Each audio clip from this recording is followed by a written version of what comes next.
Assalamualaikum warahmatullahi wabarakatuh. Kami dari kelompok 8. Di sini kami akan membahas materi tentang salah satu tokoh psikologi yaitu Albert Bandura. Di sini kami beranggotakan 4 orang. Yang pertama ada Hamzah Fitrianti dengan NIM G1C12105, lalu ada Indra Wahyudi dengan NIM G1C121029, lalu ada Awin Prita Laraswati dengan NIM G1C121043, lalu ada Ries Dulimanti dengan NIM G1C121085. Albert Bandura lahir di Mundare, Alberta, Kanada pada tanggal 4 Desember tahun 1925 dan meninggal pada 26 Juli tahun 2021 di Stanford, California, Amerika. Bandura adalah keturunan Polandia dan Ukraina. Ayahnya berasal dari Krakow, Polandia, sedangkan ibunya berasal dari Ukraina. Masa kecil dan remajanya dihabiskan di desa kecil, hingga Bandura menempuh pendidikan di sana. Keterbatasan pendidikan di kota terpencil seperti ini menyebabkan Bandura menjadi mandiri dan memiliki motivasi dalam hal belajar, dan sifat-sifat yang berkembang ini terbukti sangat membantu dalam karirnya yang panjang. Bandura pernah menempuh pendidikan di sekolah kecil yang hanya memiliki 2 orang guru. Menurut Bandura, karena terbatasnya akses ke sumber daya pendidikan, para siswa harus bertanggung jawab atas pendidikan mereka sendiri. Albert Bandura kemudian melanjutkan pendidikan di University of British Columbia. Pada awalnya, Bandura memiliki jurusan ilmu biologi dan minatnya dalam psikologi terbentuk secara tidak sengaja. Setelah 3 tahun menempuh pendidikan, Bandura meraih gelar sarjana di tahun 1949, kemudian meraih gelar master dalam bidang psikologi tahun 1951, hingga setahun berikutnya meraih gelar doktor PhD. Dalam bidang psikologi klinis, setelah lulus, Bandura diterima bekerja di Stanford University. Saat itu juga, berbagai penelitian mulai dijalankan dan dikembangkan. Di tahun 1964, Albert Bandura dilantik sebagai profesor dan kemudian di tahun 1980 mendapatkan anugerah American Psychological Association untuk kategori Distinguished Scientific Contribution pada tahun 1980. Pada tahun berikutnya, Bandura bertemu dengan Robert Sears dan belajar tentang pengaruh keluarga dengan tingkah laku sosial dan proses identifikasi. Sejak itu, Bandura sudah mulai meneliti tentang agresi pembelajaran sosial dan mengambil Richard Walters, muridnya yang pertama mendapat gelar dokter sebagai asistennya. Bandura berpendapat, walau prinsip belajar cukup untuk menjelaskan dan meramalkan perubahan tingkah laku, prinsip itu harus memperhatikan 2 fenomena penting yang diabaikan atau ditolak oleh paradigma behaviorism. Albert Bandura sangat terkenal dengan teori pembelajaran sosial, salah satu konsep dalam aliran behaviorism yang menekankan pada komponen kognitif dan pemikiran, pemahaman, dan juga evaluasi. Latar belakang teori. Albert Bandura sangat terkenal dengan teori pembelajaran sosial atau social learning theory, salah satu konsep dalam aliran behaviorism yang menekankan pada komponen kognitif dan pikiran, pemahaman, dan evaluasi. Ia seorang psikologi yang terkenal dengan teori belajar sosial atau kognitif sosial serta efikasi diri. Eksperimen yang sangat terkenal adalah eksperimen Bobodol, yang menunjukkan anak-anak meniru seperti perilaku agresif dari orang di sekitarnya. Teori kognitif sosial atau social cognitive theory yang dikemukakan oleh Albert Bandura menyatakan bahwa faktor sosial dan kognitif serta faktor pelaku memainkan peran penting dalam pembelajaran. Faktor kognitif berupa ekspektasi atau penerimaan siswa untuk meraih keberhasilan. Faktor sosial mencakup pengamatan siswa terhadap perilaku orang tuanya. Albert Bandura merupakan salah satu perancang teori kognitif sosial. Menurut Bandura, ketika siswa belajar, mereka dapat mempresentasikan atau mentransformasi pengalaman mereka secara kognitif. Bandura mengembangkan model deterministik resip koral yang terdiri dari 3 faktor utama, yaitu perilaku, person atau kognitif, dan lingkungan. Faktor ini bisa saling berinteraksi dalam proses pembelajaran. Faktor lingkungan mempengaruhi perilaku, perilaku mempengaruhi lingkungan, faktor person atau kognitif mempengaruhi perilaku. Faktor person Bandura tak punya kecenderungan kognitif, terutama pembawaan personalitas atau temperamen. Faktor kognitif mencakup ekspektasi, keyakinan, strategi, pemikiran, dan kecerdasan. Dalam model pembelajaran Bandura, faktor person atau kognitif memainkan peranan penting. Faktor person atau kognitif yang dimaksud saat ini adalah self-efficacy atau efikasi diri. Rayfitz dan Said pada tahun 2002 mendefinisikan efikasi diri sebagai keyakinan pada kemampuan diri sendiri untuk menghadapi dan memecahkan masalah dengan efektif. Efikasi diri juga berarti meyakini diri sendiri mampu berhasil dan sukses. Individu dengan efikasi diri tinggi memiliki komitmen dalam memecahkan masalahnya dan tidak akan menyerah ketika menemukan bahwa strategi yang sedang digunakan itu tidak berhasil. Menurut Bandura, individu yang memiliki efikasi diri yang tinggi akan sangat mudah dalam menghadapi tantangan. Individu tidak merasa ragu karena ia memiliki kepercayaan yang penuh dengan kemampuan dirinya. Individu ini menurut Bandura akan cepat menghadapi masalah dan mampu bangkit dari kegagalan yang ia alami. Menurut Bandura, proses mengamati dan meniru perilaku dan sikap orang lain sebagai model merupakan tindakan belajar. Teori Bandura menjelaskan perilaku manusia dalam konteks interaksi timbul balik yang berkesinambungan antara kognitif, perilaku, dan pengaruh lingkungan. Kondisi lingkungan sekitar individu sangat berpengaruh pada pola belajar sosial jenis ini. Contohnya, seseorang yang hidup dan dibesarkan di dalam lingkungan judi, maka dia cenderung untuk memilih bermain judi atau sebaliknya, menganggap bahwa judi itu adalah tidak baik. Selanjutnya kita masuk pada bagian teori Albert Bandura atau Social Learning Theory. Bandura pada awalnya dipengaruhi oleh penelitian Robert Search terkait dengan familial antecedents dari perilaku sosial dan pembelajaran identifikasi. Dia mengarahkan penelitian awalnya ke peran pemodelan sosial dalam motivasi, pemikiran, dan tindakan manusia. Bekerja sama dengan Richard Walters, mahasiswa doktoral pertamanya, ia terlibat dalam studi pembelajaran sosial dan agresi.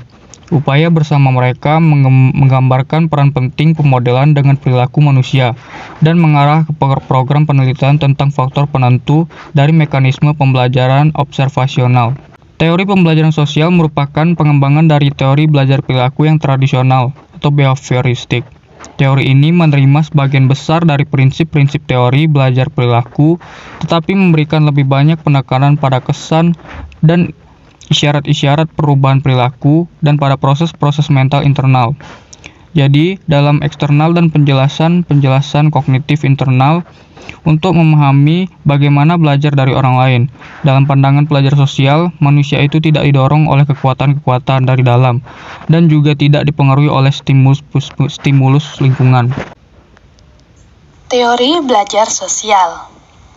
Teori belajar sosial menekankan bahwa lingkungan-lingkungan yang dihadapkan pada seseorang secara kebetulan, maka lingkungan-lingkungan itu kerap kali dipilih dan diubah oleh orang tersebut melalui perilakunya sendiri. Menurut Bandura, sebagian besar manusia belajar melalui pengamatan secara selektif dan mengingat tingkah laku orang lain. Inti dari pembelajaran sosial adalah pemodelan atau modeling, dan pemodelan ini merupakan salah satu langkah paling penting dalam pembelajaran terpadu. Terdapat dua jenis pembelajaran melalui pengamatan. Yang pertama, yaitu pembelajaran melalui pengamatan dapat terjadi melalui kondisi yang dialami oleh orang lain. Contohnya, seorang pelajar melihat temannya dipuji, dan juga ada temannya lain ditegur oleh gurunya karena perbuatannya. Maka, ia kemudian akan meniru melakukan perbuatan temannya yang tujuannya sama, yang bagian ingin dipuji oleh gurunya.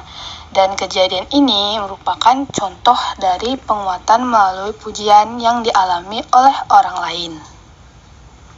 Kedua, yaitu pembelajaran melalui pengamatan meniru perilaku model meskipun model itu tidak dapat atau tidak mendapatkan penguatan positif ataupun penguatan negatif.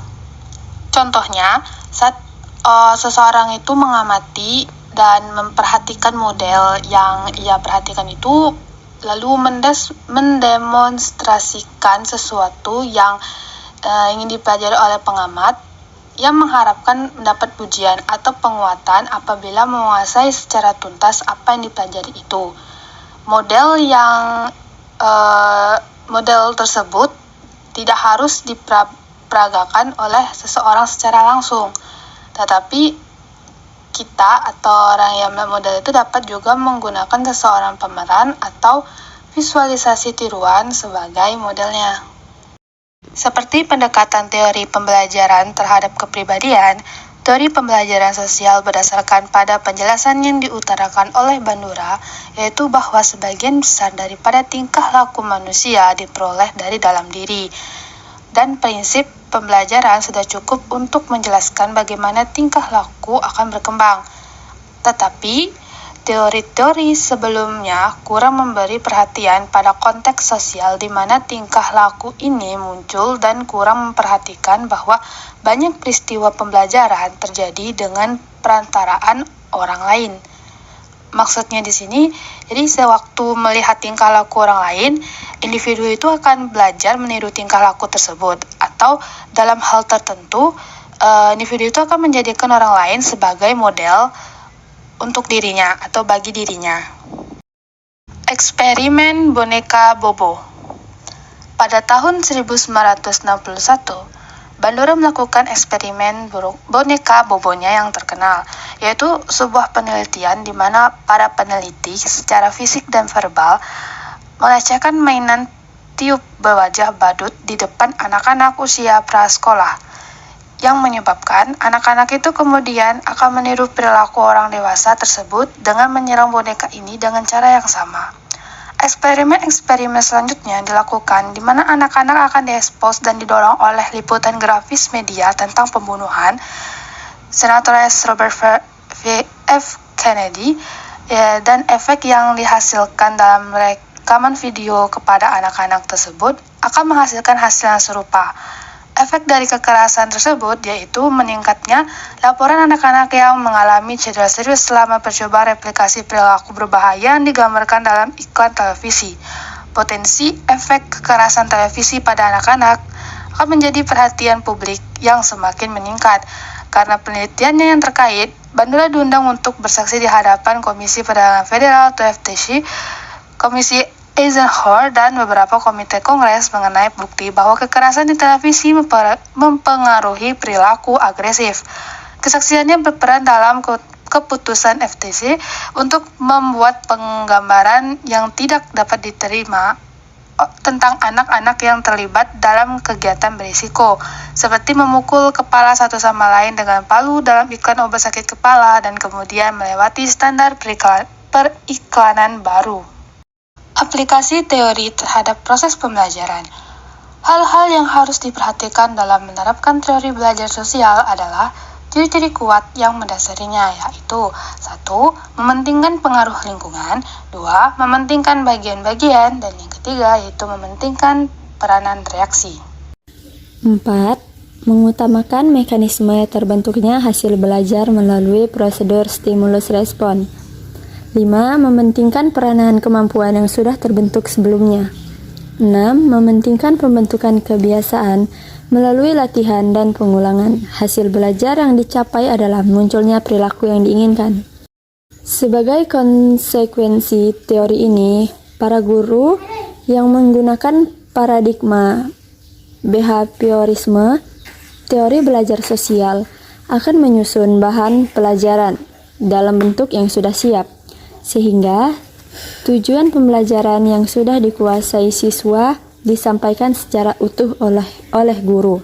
Tujuan pembentukan dibagi dalam bagian kecil yang ditandai dengan pencapaian suatu keterampilan tertentu. Kritik terhadap behavioristik teori belajar sosial adalah pembelajaran siswa yang berpusat pada guru, bersifat mekanistik, dan hanya berorientasi pada hasil yang dapat diamati dan diukur. Metode behavioristik ini sangat cocok untuk diperolehan kemampuan yang membutuhkan praktek dan pembiasaan yang mengandung unsur-unsur sebagai kecepatan, spontanitas, kelenturan, refleks, daya tahan, dan sebagainya. Penerapan teori behavioristik yang salah dalam suatu situasi pembelajaran juga mengakibatkan terjadinya proses pembelajaran yang sangat tidak menyenangkan bagi siswa, yaitu guru sebagai kontrol, bersikap otoriter, komunikasi berlangsung satu arah, guru melatih dan menentukan apa yang harus dipelajari murid. slide selanjutnya ada tahap perkembangan. Remaja pada tahap ini, individu akan belajar bertanggung jawab karena menghindari suatu masalah akan membuat remaja tidak siap dalam menghadapi hal menentang yang lainnya. Dewasa di tahap ini, suatu individu akan berusaha membina hubungan karir dan menjadi orang tua. Orang tua atau lansia dalam tahap ini menurunnya kemampuan, pensiun, relokasi, kehilangan teman, membuat orang mengevaluasi efikasi dirinya. Cukup sekian dari materi kelompok kami. Saya akhiri. Wassalamualaikum warahmatullahi wabarakatuh.